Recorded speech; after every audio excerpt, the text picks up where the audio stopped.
Okay, today we will have three presentations as I shared with you. And at the end of those three presentations, I will share this screen with you. And you will be voting for the best one. And I'm not intended to use it as an evaluative tool because everyone, including everyone here, has done an excellent job. I want to honor those ones who have done excellent job on top of already great work. So the intent is that those ones who are ranked as maybe first, maybe could list it on your resume if you got the first place, and second and third as well. So that's the intent, and also for fun. So I will show you this screen with you at the end, so that you can vote. And first presentation will be done by McKinsey. Oh, I'm sorry, I had to type. I'm sorry, very sorry.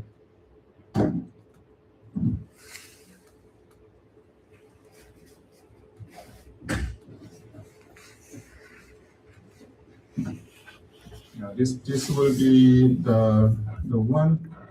Then we will have McKinsey momentarily. Oh, clear.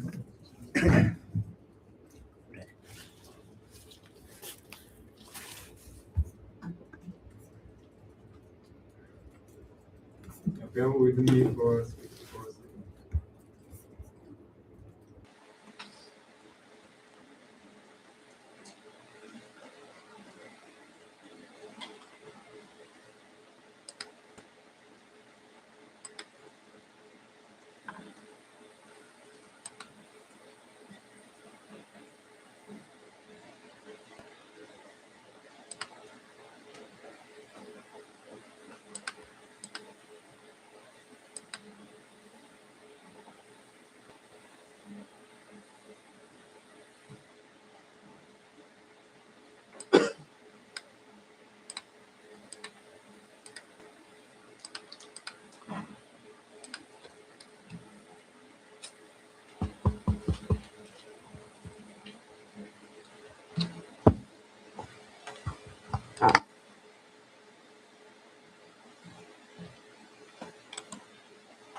Okay, now we are ready. Thank you everyone for waiting. Okay. Please welcome all with hands. Hi guys, my name's Kenzie. This is my life as a book. I titled it "Keeping Up with Kenzie." I just thought that was a fun little name for it. Just a little welcome. I have my mission, my core values, and my vision. My mission that I created through the class is to use communication to empower communities, celebrate culture, and stand up for human rights through strong, resilient relationships. Some of my core values are resilience, creativity, balance, human rights, culture, community, relationships, recognition, and open mindedness. And my vision is to change the way that the world advertises while bringing people together and restoring our sense of community. Just a little background about myself. I'm a senior, I'm majoring in advertising, and I'm minoring in recreation, parks, and tourism management also. This is my table of contents, all of my chapters, but I'll sort of show that to you as we keep going throughout. You'll see it all. So for chapter 1, Welcome to the World, this was from the time I was born until I was 6 years old. You can see some nice little pictures of little Kenzie. I was born into the most loving family with one brother, Dan, who he's 2 years older than me. I was born and raised in Rhode Island, the ocean state, the smallest state in the U.S. I had countless trips around New England to visit my extended family. It was filled with lots of fun, creativity, and adventure all around, and I was crafting and playing pretend all hours of the day. You can see me on my first day of kindergarten, pictures with my brother, and a fun photo of me for one of my young birthdays.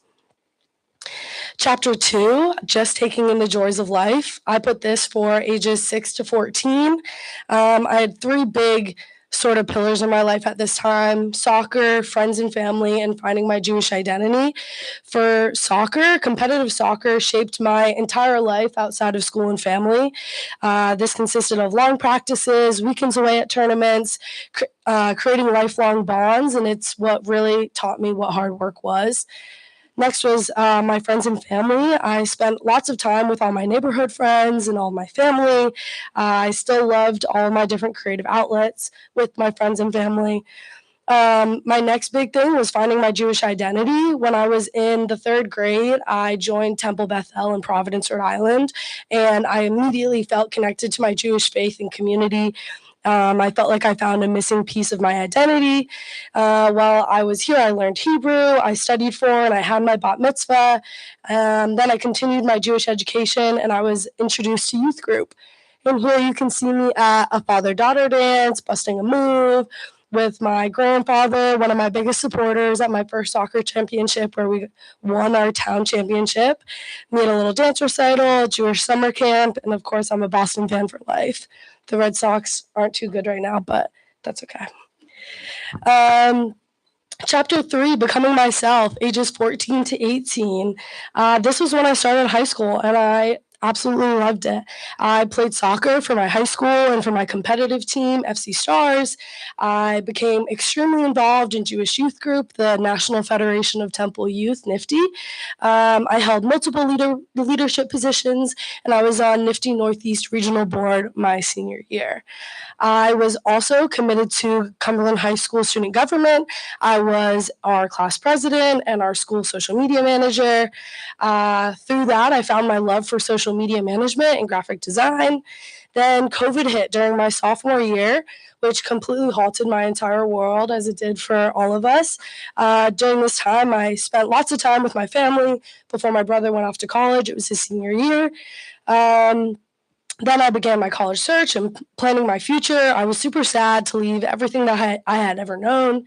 Then I committed to Penn State, and I started at high school graduation with friends at a summer NIFTY event, with all of my student government.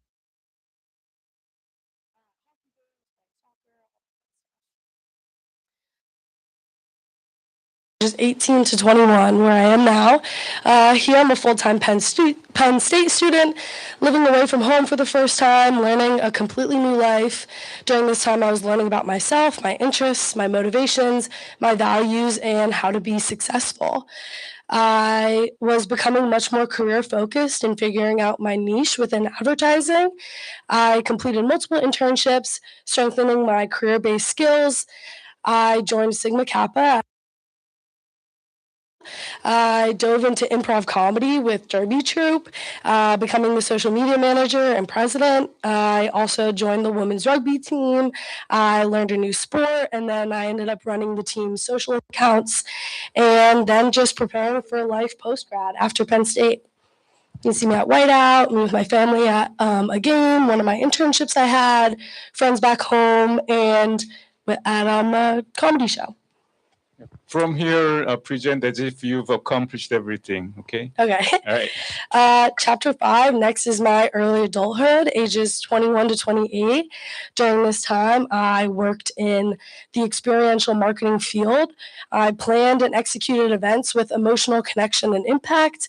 I moved to a big city, either Boston, New York, or maybe even Austin. I began living a financially independent life. I met the love of my life and started planning our future together, connected with my Jewish identity and local communities, made fitness a key component of my life in a fun way, focused on strong friendships and spending time with family, and traveled with friends and family to explore the world.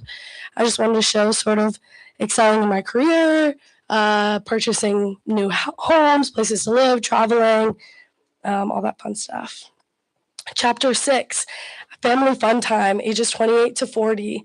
This is when I got married and had a beautiful wedding surrounded by love from friends and family. Started my family, had 3 children, devoted myself to providing a fun, loving childhood for my children.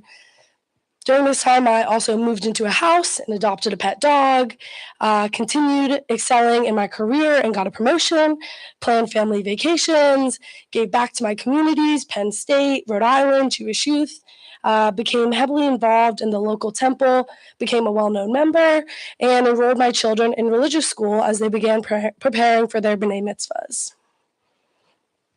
Chapter 7, career milestones, ages 40 to 55. During this time in my life, I watched my children grow up and succeed.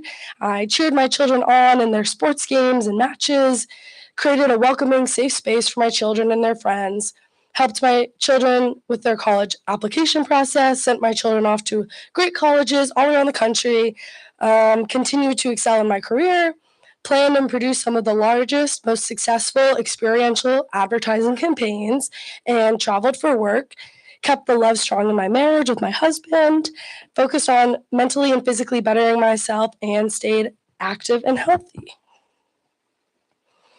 Chapter 8, the sweet years, ages 55 to 65. Here I focused on 3 other pillars: family, career, and retirement. First, I watched my children graduate college and start their careers. I'm still married to the love of my life, spent extra time with parents and extended family, and then I finished off a very successful career, retired with great savings, and mentored the new generation as I left.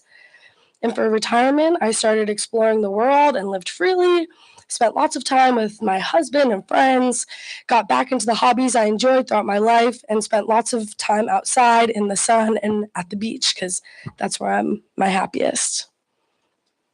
Chapter 9, enjoying the fruits of your labor, ages 65 to 75. During this time of my life, I enjoyed a simple, relaxing lifestyle. I helped raise/take care of my grandchildren. I watched my family grow and loved every second of it. Gave my time and monetary donations to the most important communities throughout my life. Moved into my retirement home in a warm climate, and I continued to travel and go on family vacations and took on as many passion projects as possible. Chapter 10, our last chapter, the rainbow life. During this part of my life, I reflected on my life experiences and wrote memoirs, shared family history, and shared stories with the younger generations. I lived calmly and comfortably. I stayed healthy and mobile for as long as possible. I created a big loving family, crafted lots of art pieces. I spent time outside and in the sun, by the water, created generational wealth for my family to enjoy after me, and I enjoyed the small joys of life, admiring all of its beauty. Would you like me to share my reflection? Okay, so a little bit just on my reflection that I had for the class. First, just about personal agency. This experience really just made me realize how much control I actually have over shaping my career, even this early on, being so young. I've always known I was interested in advertising.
I wanted to have something sort of cohesive that went through it all.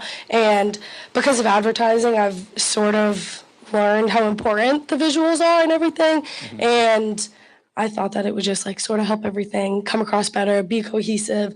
This is just sort of exactly the type of person that I am. Like whenever I do stuff, it sort of comes out looking like this a little. So this is natural, right? Even if you are advertising major, you were like this even you were a middle school student, a high school student. I've always been creative my whole life, always crafting, making things look pretty, making things fun. That's been a big part of my life as long as I can remember.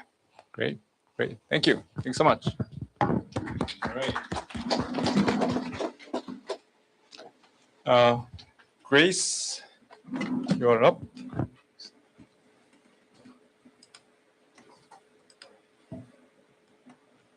Hopefully I have yours. Okay. Yep. All right. Give or big hands as well. Okay, hi everyone, I'm Grace. I was asked to share my life book, so I'll just be going through it today. I called my life book Figuring It Out As I Go because that's kind of how my life is. I don't have a lot of things planned out, and I think the fun part of life is just seeing what happens.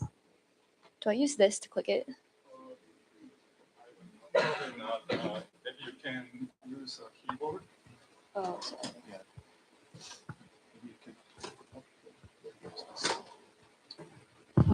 Okay, here's my table of contents. And then my preface is, my mission statement is to clarify, create, and achieve in the areas of science, art, and community, guided by critical thinking, creativity, and capability. My vision statement is to create a life that I love with a career that satisfies me, filled with new experiences while surrounded by the people I love, whether they be friends or family. And more specifically for my career, I want to innovate in software and computer sciences to provide people with better and more efficient lives. My values are an exciting life, a sense of accomplishment, true friendship, critical thinking, capability, patience, variety, autonomy, and creativity. So my first chapter is me from the ages of 0 to 7. So a little bit about me is I'm the oldest child. I've always been very indecisive. My parents will tell you that throughout my childhood, I was always like that. And I started school pretty early due to my late birthday at age 5.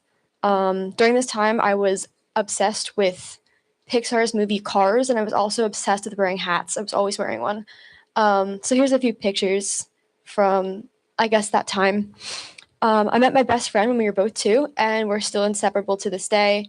I love my family and spending time with them, and my younger brother was born when I was 3.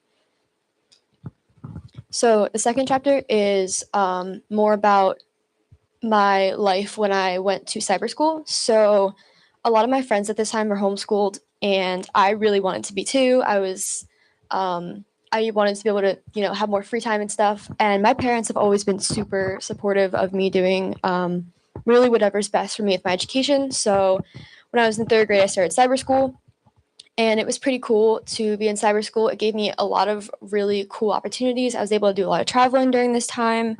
I discovered a love for theater and performing. I performed in a lot of shows with my local high school and local theater group. And when I was 9, my youngest brother was born. And I loved to read and I loved school. And I really liked cyber school because I love being able to create my own schedule and take responsibility for my own learning. And it afforded me a lot of really amazing opportunities. So it made me a really strong self-learner. I have a question. I'm sorry. Go ahead. So did you have classmates as well? What do you mean? In the cyber school. So yeah, technically, but it was online. If you've ever heard of Commonwealth Charter Academy, that was where I went. But I had a lot of friends outside of school. okay. Yeah. How about people like your? Did you have friends in the school? No. No. Okay, but I had so a lot of friends from other areas. Other life. areas. Yeah. Okay. Interesting. Okay. Yeah. Cool. Thank you. So I really liked being able to create my own schedule and take responsibility for my own learning. It afforded me a lot of opportunities. I think it really made me a really good self-learner, and that's something that's a benefit that I still have today. And as I got older, cyber school definitely becomes more isolating. When you're in high school, it's a bit harder. So I decided that I wanted the more traditional public school experience. So the next chapter is about my time in high school. Starting in my sophomore year of high school, I started attending my local public high school in person. And the transition was pretty difficult for me because obviously everybody else has been going to school together for years and you haven't. So it really forced me to become more confident, but I eventually graduated with really good friends and strong academics, although I wasn't totally sure what I wanted to do. In my junior year of high school, I got a job working at a climbing gym, and I ended up discovering how much I loved rock climbing. And this love for climbing followed me throughout the rest of my life. And between my sophomore and junior years of high school, I attended French Creek Bible Conference for the very first time. It's a summer camp, and it was life-changing for me. I really felt like I found my people. I came back from camp a lot more confident. Pretty much anybody in my family will tell you. They're like, oh, Grace really changed when she went to camp. But I really found a super amazing community of friends, and I loved it so much that I went back and counseled for many years afterwards, which really developed my leadership skills and gave me the opportunity to enable kids to have the same experience that I did. So chapter 4, I called Wide Open Spaces. It's about my time in college. So I started out college at Penn State, not really knowing what I wanted from college or what I wanted to study. And while Penn State was not exactly for me, I made the best of my time there. I figured out a lot of things about what I wanted and who I was. I made really amazing friends. I rediscovered the passion for computer science that I had in high school, and I was able to climb on the club climbing team while I was there. During my time in college, my personal faith as a Christian was strengthened a lot. I found a really amazing group of Christian friends and just learned to rely on God more. And throughout college, I continued to counsel at French Creek during my summers. I did a lot of road trips with my best friends and college friends during the summer as well, and I found a really close-knit group of friends. During college, I had a lot of realizations about the importance of finding your own way in life and making choices for yourself. I realized I needed to make the most of my college experience and go where I wanted to go, where I knew were best for me, so I transferred to a college that fit me better. I graduated at 22 with a degree in computer science and amazing research and internship experiences with a job awaiting me. So this next chapter is more in the future. But yeah, post-grad, my best friend and I got an apartment together in Boston, a city we've both always loved and wanted to live in. I got my first job working at a software company. I loved knowing that I was helping to develop applications and software that made people's lives simpler and more efficient. I've always struggled with work-life balance, so I was super intentional about making time to keep up with my hobbies, like playing piano, guitar, and running. I started going to more concerts, something I always wanted to do, and I continued to stay close with my friends and bought my first car. I got married at 26, and my husband and I spent a lot of time during our 20s traveling. We went out west to many national parks and famous outdoor climbing places.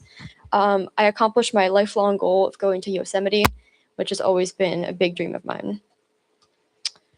Chapter 6 is more about family. So basically, I had my first kid. I had 4 kids during this time. I was a stay-at-home mom while the kids were younger, but I loved my career in software, so I went back to work as they got older. Because I value autonomy, I made sure to look for a job that would give me the freedom to be involved with my kids' lives. I also made sure to balance my identity as a mother with other areas of my life, ensuring time for my own hobbies and enjoyment. My children were super close with my best friend's children, and I kind of had this community that became a sort of village to raise my kids in. And my husband and I bought our first house in an area that we wanted to raise our children, stayed close with family so they could be involved in our kids' lives, and found a church community to be involved with and raise our kids in. Chapter 7 is more about family, but a little bit when kids are older. So I always made sure to really prioritize my kids and their activities. I wanted to support them in whatever they chose to do for their career that they were passionate about. And we made a lot of fun family memories during the time when the kids were older. We invested and saved to ensure that we would really be able to help our kids with the cost of college of education. And we did a lot of traveling, continued to raise them in a church environment. I began to have more time for my own ambitions, so I worked on opening my own tea house, which has always been a lifelong dream of mine. I started as a caterer, but eventually opened my own place. And of course, I made sure to be the cool aunt to my siblings and best friends' kids. Chapter 8 is about kind of when more the emptiness part of life. So kids grew up and moved out, got married and had kids of their own. My husband and I got to start being grandparents. We took every opportunity to help our kids out and spoil our grandchildren. And we purchased a beach house to spend time out with our family. I continued to run my tea house, but in my free time, I began to do pottery. I'd always loved ceramics in high school. And at a time in my life with a bit more time on my hands, I got back into it by taking classes at a local college. This chapter is called A Quiet Life. It's sort of about retirement. So, my husband and I retired from our jobs. We began to spend more time at our beach house, renting it out when we weren't using it to provide income. And we were still very involved with our children and grandchildren's lives. To age well, I took care of my physical health. I continued to exercise. I did a lot of hiking and biking with my husband and friends, just a lot of outdoor activities. I continued to feed my love of learning with books and research, and I was able to be a mentor for younger women in my church. And this last chapter is about kind of the end. So things slowed down, and I was at a period of my life during which I could rest a lot. I looked back on my life with great satisfaction and spent the present surrounded by people who love me. And due to financial planning and responsibility, we were able to retire comfortably and without worry. And I was grateful to God for my blessings. I just continued to keep my mind and body sharp. I love spending time with my family. I enjoyed the time I was able to spend with my husband. And, we were active contributors in our church, seeking to give back and pass on the sense of community had provided us. We continued to invest in our true friendships, spent a lot of time at the beach, and we enjoyed our beautiful life and looked back at all the things we'd accomplished. Want me to share my reflection? Briefly? Okay. The career planning and life design reflection is, I guess thinking about my future can often make me feel anxious because of the uncertainty of it all, but I feel like through this project, I've learned that there's a lot of things you can do to make yourself feel more in control.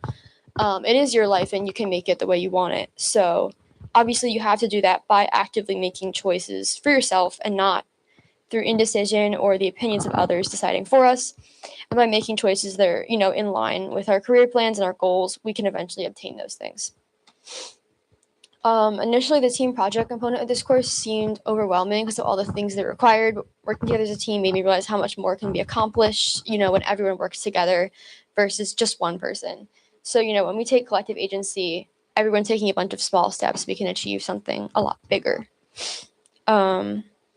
And then my action plan, I guess, is research schools to transfer to give myself better financial and academic options to achieve my career goals, apply to and obtain internships, put myself out there even if I think my chances aren't great, develop my career skills outside of just school, work on personal passion projects, and learn code at my own time.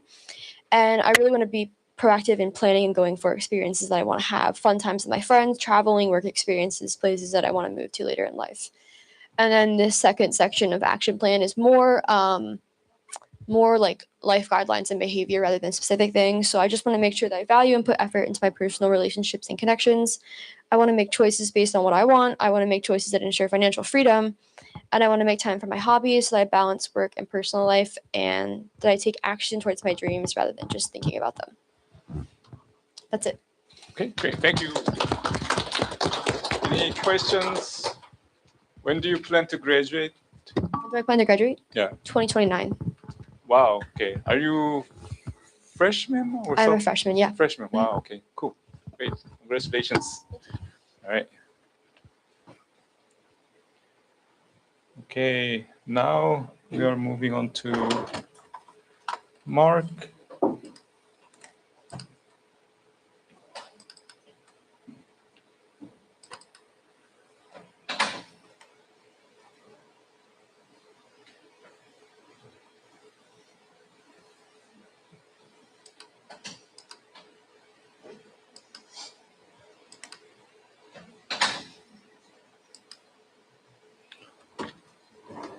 Ready? Yeah. Okay.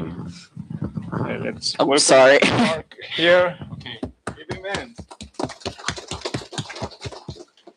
Hello, everyone. I'm Mark. So my life book is called The Evolution of Mark because it's about my life throughout the entirety of its development. So I thought it would be a fitting name.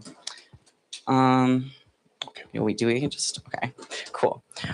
Here are my chapters. Me and my friend May brainstormed the titles, so hopefully they bring you some joy.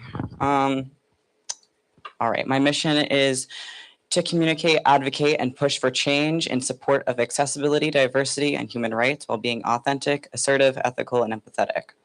My core values are authenticity, empathy, assertiveness, and communication, and my vision is to treat and research mental illness for the benefit of others. Well, question. Can I ask you why you have a winter theme? Is there any meaning behind it? I like winter, and I thought it was aesthetically pleasing. I also thought I should have like some sort of nature involved since I called it the evolution of my name.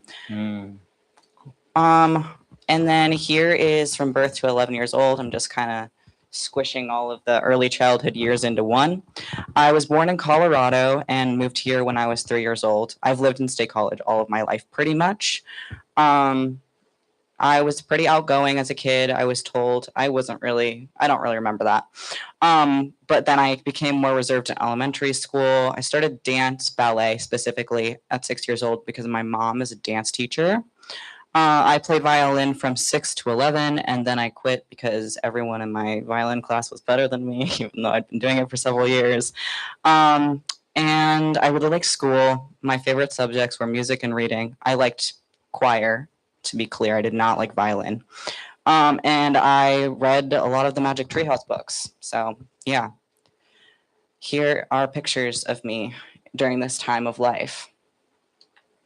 All right, in the middle is my middle school years. I started dancing, just dancing on your toes, basically, if you're not aware of that. It's like a ballet thing. I was bullied in 6th grade because my friends, we just had disagreements. It was bad. And I had trouble interacting with my peers and low self-esteem. That was a theme in elementary school as well, but less evident because I was a kid. I got to be a part of the Cougar team here at Park Forest Middle School. It's in the area, which just means that I got the same teachers in 7th and 8th grade, which was really cool. And that was really good for me. It helped me to learn better in my classes and to feel more comfortable there, which was good for paying attention. I began to have more issues in school with like executive functioning, like turning things in on time and what other things, like procrastinating, stuff like that. I always kind of struggle with that, but in elementary school, people are kind of like on you to get things done. So it became more of an issue in middle school.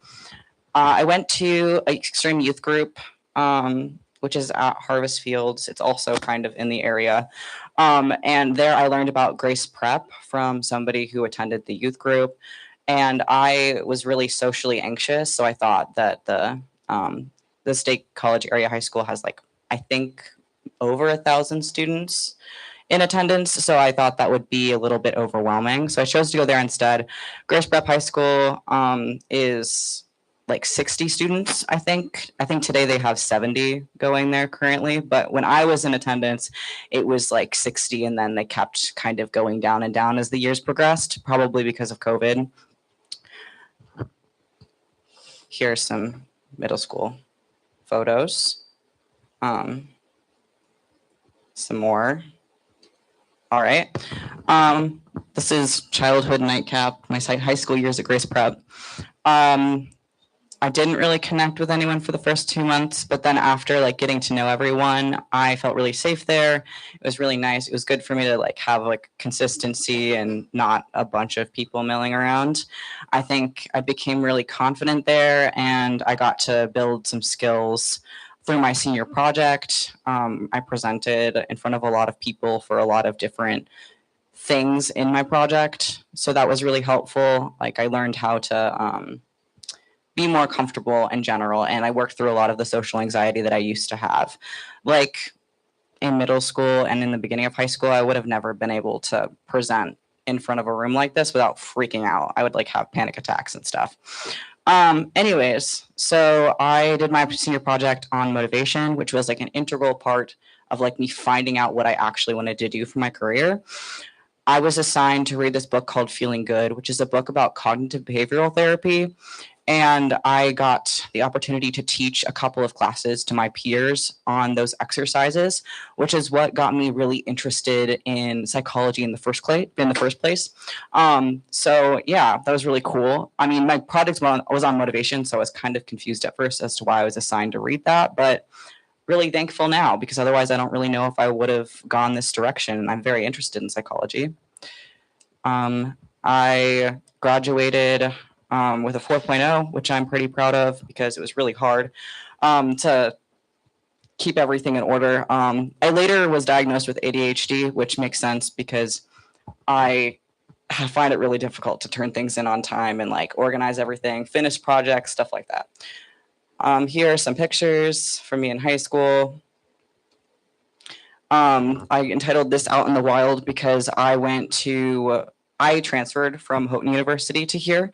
So we were in Western New York in an area called Houghton. And it was in the middle of nowhere. So that's why it's called Out in the Wild. And also I wasn't living with my parents anymore. So that was also, out in the wild, I guess. I applied late because that's what I do, everything late. But I got in, so that's cool. It was a small Christian college, and I thought like it would be similar to Grace Prep. I thought it would be like a close-knit community where I would like know everyone, but it's really hard to do that when there's like 700 students. So still small school, but like not the same vibe. I didn't really do very well there at all, especially because the Wesleyan Methodist Church like actually has a history of being pretty progressive. They're the first, I think they're the first denomination to have women preachers, and there's just a whole history there. And the Methodist Church split off like kind of around the time of abolition, when like for slavery, like they went on the path of like, we don't think slavery is correct. And the Methodist Church kind of stayed on that path of enslaving people. But that doesn't extend to the LGBTQ community. And I was starting to figure out at the time that I was queer. So I didn't really feel safe there or accepted. And a lot of my friends, I didn't really, but I did get a lot of cool opportunities there. I took a really cool classes. All of my professors were really interesting, especially this one, Dr. Young Rooser. I took child psychopathology, research methods, developmental psychology, adolescence and early adulthood, like just the developmental periods, and stereotyping and prejudice. And even though it wasn't the best experience for me and I was, struggled with depression and stuff, I do think it was a good learning experience for me. If I could go back and change going there, I think I would, but I still like the fact that I learned these things about myself, even if it was a dark time. Here are some pictures from when I was going to Houghton. Yeah. I entitled this Transition to Me, kind of because I thought it would be ironic and funny, because I'm transitioning. So, yeah. So I moved back home. I moved back home for the summer because I was still living with my mom, even though I was at Houghton University, like going to school and living in the dorms and stuff. But then I just decided not to go back because they raised their tuition, first of all. Second of all, I had a falling out with my roommate and I didn't really have any other friends. Third of all, I didn't feel great there, even with having friends. So I worked full-time at a daycare and I kind of just figured out what I wanted to do, like how I wanted to move forward. I reconnected with my girlfriend. We had broken up, I think the summer before, because of my faith. I thought that I was gonna break up with her because we were unevenly yoked or something. I'm not Christian anymore though, so that's no longer an issue. I got to babysit the most adorable kids ever. They're so cute. So that was some good portions of that time. And then eventually I decided I wanted to go back to school. I did like working at the daycare, but there's only so much you can like about being in a room with 10 kids who are quarter your size, who are screaming at you. So I was like, yeah, I think it's time for me to go back to school. And here are my favorite classes. I really liked propaganda and ideology and abnormal psychology, neuroscience, clinical psychology, and women of the African diaspora. I think Penn State has actually been really good for me. I didn't think a big school was going to be the right fit, but not only the classes, but also the resources that Penn State have been really helpful for me. And I also would have never been able to get into a lab back at where I was. They didn't have opportunities like that available because it was a small school. But during the summer, I'm going to have the opportunity of being a part of the CAT lab, which is just studying anxiety in kids, when they're playing this game and how the anxiety interacts with their parents. I think it's really interesting. I'm really excited to have that opportunity. And I had the opportunity of being helped by CAPS. Even though I wasn't going to Houghton any longer, that didn't just make my mental health problems go away. CAPS was a real integral part of helping me start to get better. I was put on a mood stabilizer and a non-stimulant, a medication for my ADHD, and they're both really helping. I also got therapy, which was really helpful, and I'm a part of group therapy as well. And I highly recommend, if you're considering using CAPS, to do it because, well, first of all, the first 9 sessions are free, so that's helpful. And then if you have the student health insurance, all the medication and stuff is free too. So, or at least it is for me. I'm not sure exactly. I'm also working at Legends as a server, which is at the Penn State Hotel and Conference Center. It's a restaurant in there, and I really enjoy it. So yeah. And I guess I have to talk as if this has already happened. I graduated in December of 2026 with a degree in psychology, and then afterwards, here's some pictures. And then afterwards, I applied to PhD programs and eventually got accepted to one in clinical psychology. I joined an internship where I had the opportunity to practice and administer psychological assessments, and I learned a variety of different therapies, including psychodynamic psychotherapy, which I'm very interested in. I lived in an apartment in an urban area with my girlfriend.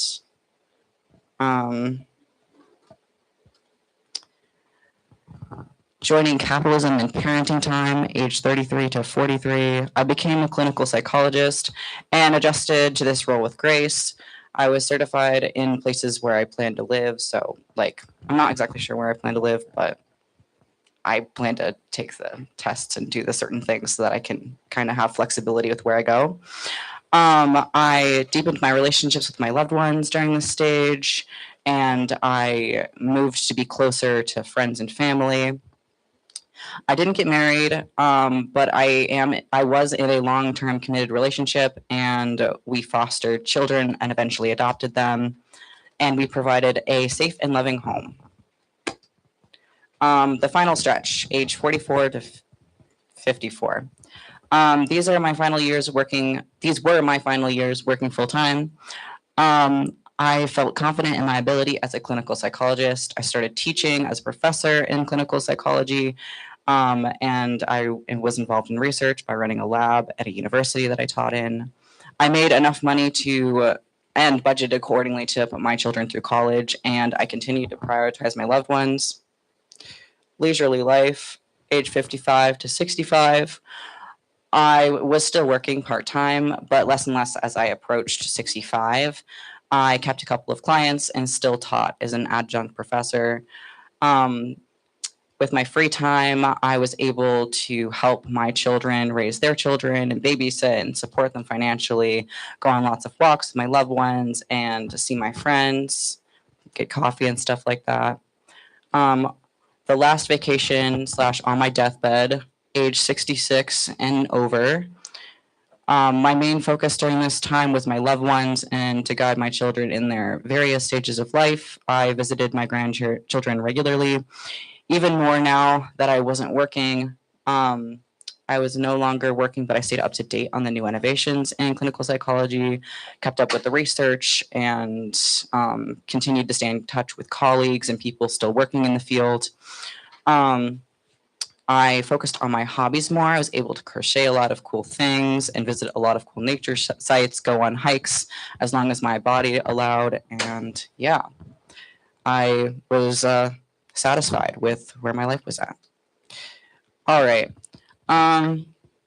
Yeah, I don't know. A common theme through my presentation was insecurity and mental health issues. But now that I've been going to Penn State and been getting treated for those things, and I've been able to start transitioning, I feel a lot more confident in my identity, and it's opened up a lot of space to do better in school, to focus more on what I care about, and have more energy to do the things that I've been interested in for a long time.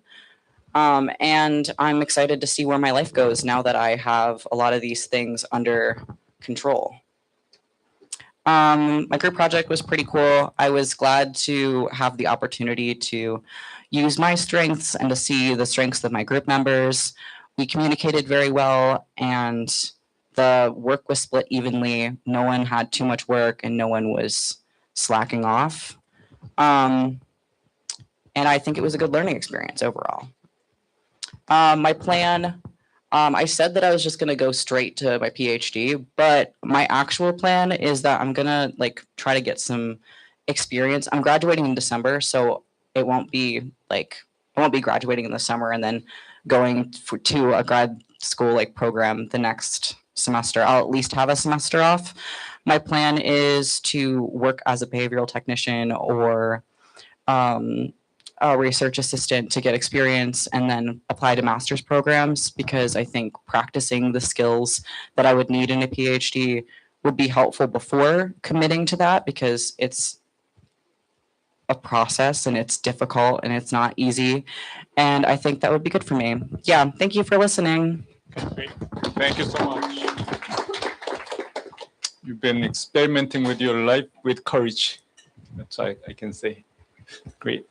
So, okay, as I shared with you, everyone, if you can go to this page and complete the voting, that would be great.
got some same presents, so I wanted to give this to those ones who presented.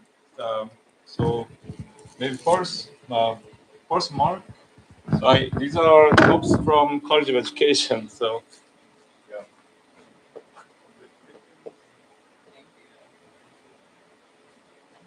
And second place, Grace. Are you here? All right. Right. Then the first one. Congratulations. Yeah. Give a round of applause to all of those and to you as well. Let's see.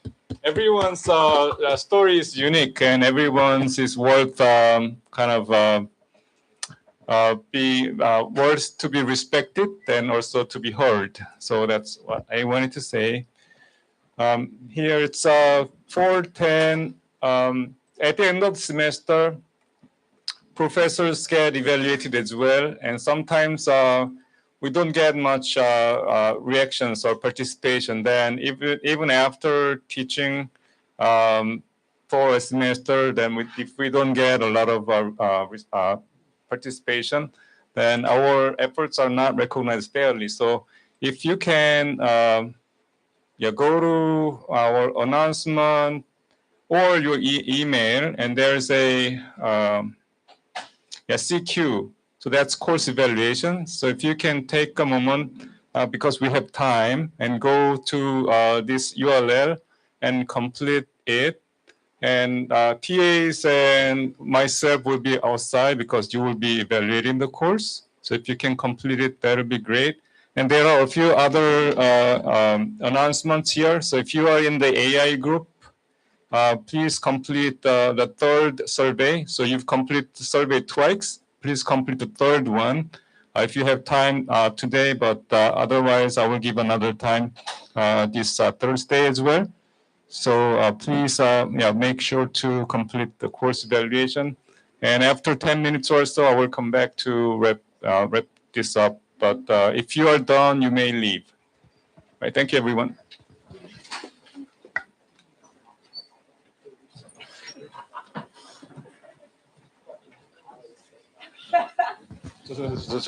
Are you done with the course evaluation?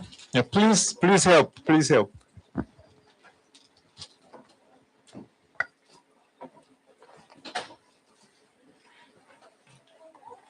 I just wanted to thank you for the extension. I really appreciate that. Thank you. Have a nice day.